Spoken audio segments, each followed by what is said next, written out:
Nous passons maintenant à notre lecture de Job. Job, chapitre 2, ce sera la fin de notre prologue.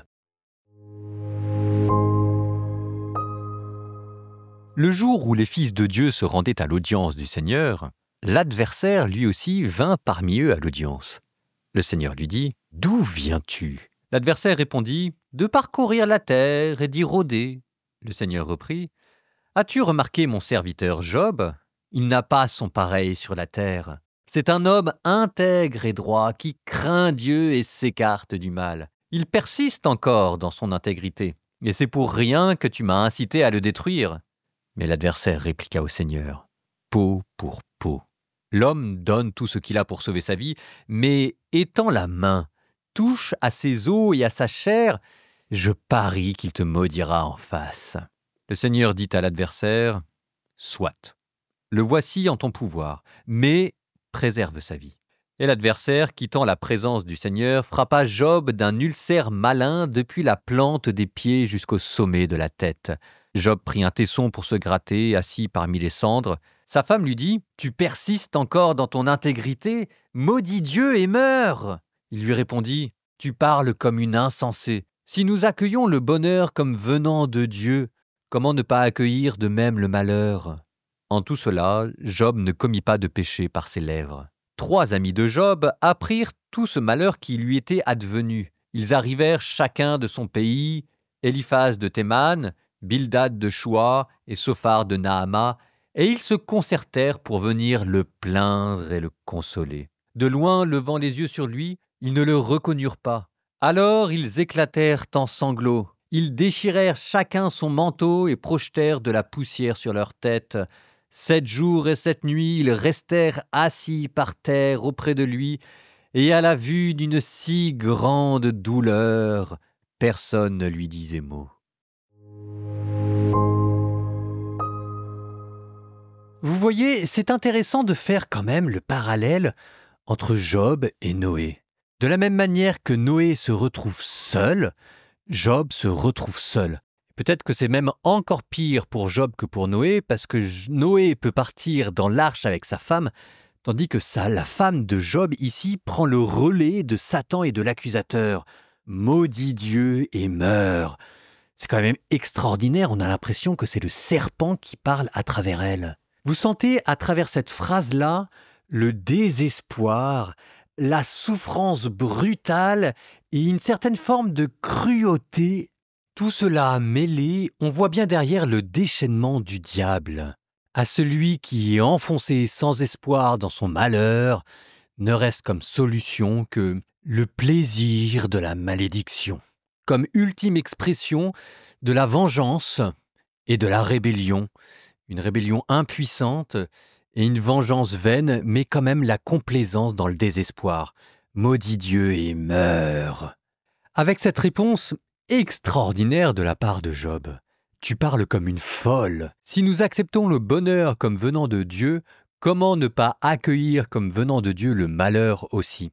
Dans la réponse de la femme, il y avait quelque chose de morbide, un désir de mort, et dans la réponse de Job, c'est au contraire un désir de vie. Parce que si vous rattachez le malheur à Dieu, ça veut dire que vous lui donnez une source, vous lui donnez une cause. Et si vous lui donnez une cause, vous lui donnez aussi la possibilité de trouver une solution et vous demandez à ce qu'on en rende raison.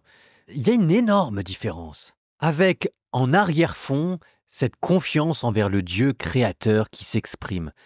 Nous sommes dans la main de Dieu. Ça, c'est la première réponse chrétienne. Nous croyons que la souffrance qui pourtant n'a pas de sens peut en avoir un dans une relation avec Dieu. Lequel exactement, c'est encore ce qu'il va falloir découvrir. Mais l'homme est capable de donner un sens à sa souffrance de par sa proximité, sa relation à Dieu. C'est d'ailleurs tout l'enjeu, à travers cette souffrance, c'est la qualité de notre relation à Dieu à laquelle Satan ne croit pas et qu'il scrute. Pour Satan, le service désintéressé et gratuit de Dieu envers l'homme ou de l'homme envers Dieu n'existe pas. La seule logique qu'ils comprennent, c'est don contre don, comme une sorte de contrat de service commercial où l'homme, contre un acte d'adoration, achète envers Dieu sa protection. C'est ce qu'il dit à travers le proverbe qu'il rapporte, peau contre peau. Et c'est pour ça que peu à peu, Job est dépouillé de tous ses biens, pour voir si la fine pointe de l'amour que l'on peut avoir pour Dieu est là, à savoir l'amour de Dieu pour rien. L'amour de Dieu pour Dieu.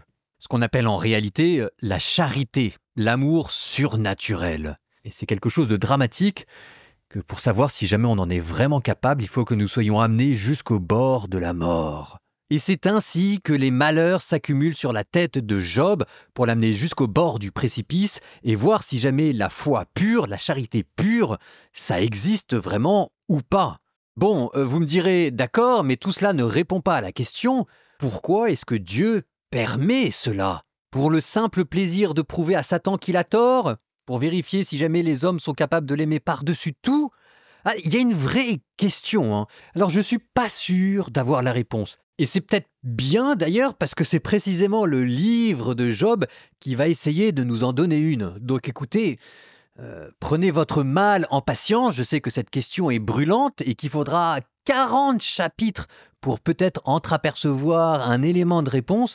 Mais vous sentez bien que le mystère du mal est une vraie question et que c'est pas cher payé 40 chapitres pour simplement espérer en avoir une clé.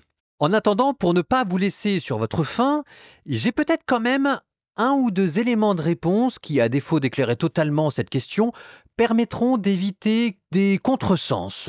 Je pense que c'est bien de distinguer la tentation, l'épreuve et la croix. La tentation, ça, c'est pas Dieu, c'est Satan qui tente. Satan tente dans l'objectif d'amener à l'échec de la foi pour vous détourner de Dieu. Et pour cela, il manipule votre imagination, il amène sur vous une série de malheurs qui vous poussent dans vos derniers retranchements. Dieu, lui, ne met pas en tentation, il met à l'épreuve. Et l'épreuve, c'est autre chose. L'épreuve, c'est quelque chose que Dieu vous propose et que vous avez le droit de refuser, c'est dans la liberté, et qui est censé amener au triomphe de la foi, comme si c'était un moyen que Dieu vous donnait de prouver à vous-même, à vos propres yeux, l'amour que vous portez à Dieu. L'exemple type, c'est le sacrifice d'Isaac. C'est quelque chose que Dieu demande à Abraham, sacrifie-moi ton fils, mais c'est quelque chose qui est libre et qui amène au triomphe de la foi. Est-ce que nous sommes avec Job dans le cas d'une épreuve? Je ne crois pas parce qu'il n'y a pas ici de liberté. De la part de Satan, c'est une tentation. De la part de Dieu, c'est quoi? C'est peut-être encore autre chose, et c'est là où je parle de croix. Les croix, ce sont les épreuves que vous n'avez pas choisies, qui vous sont imposées par la vie. Par exemple, un handicap physique. Par exemple, une maladie. Par exemple, le deuil de votre femme. Des choses qui vous tombent du ciel, que Dieu n'a pas voulu. Dieu n'a pas voulu que vous soyez malade. Dieu n'a pas voulu que votre femme vous quitte prématurément.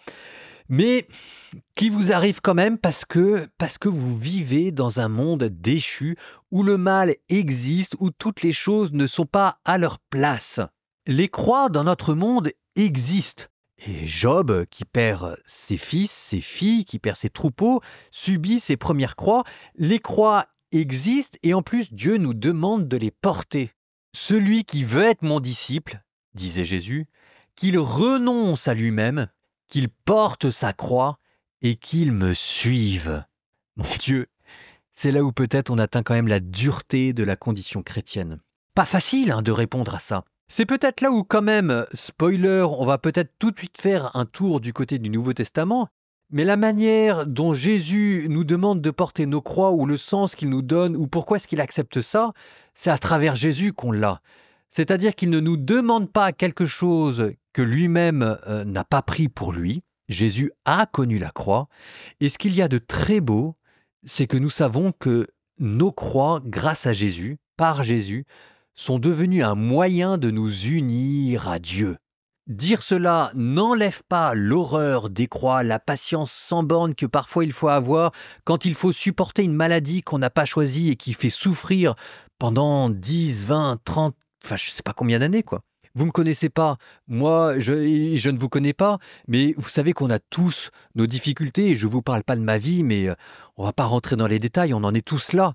Mais avec Jésus, bon spoiler, tant pis, mais c'est peut-être des choses trop graves pour laisser ça dans le suspens. Il a transformé les croix pour en faire un moyen de s'unir à lui. Ça n'enlève rien à la douleur, mais la solitude n'existe plus. Et ça, précisément, ce sera la réponse à venir du livre de Job. Terminons par une prière. Au nom du Père et du Fils et du Saint-Esprit. Seigneur, nous continuons de te confier ceux qui ne vont pas bien. On est déjà prié pour eux hier, mais nous te demandons, Seigneur, de leur faire cette grâce d'arriver à donner un sens à ce qu'ils vivent. Que le Seigneur vous bénisse, qu'il vous garde, vous et vos proches. Au nom du Père et du Fils et du Saint-Esprit. Amen.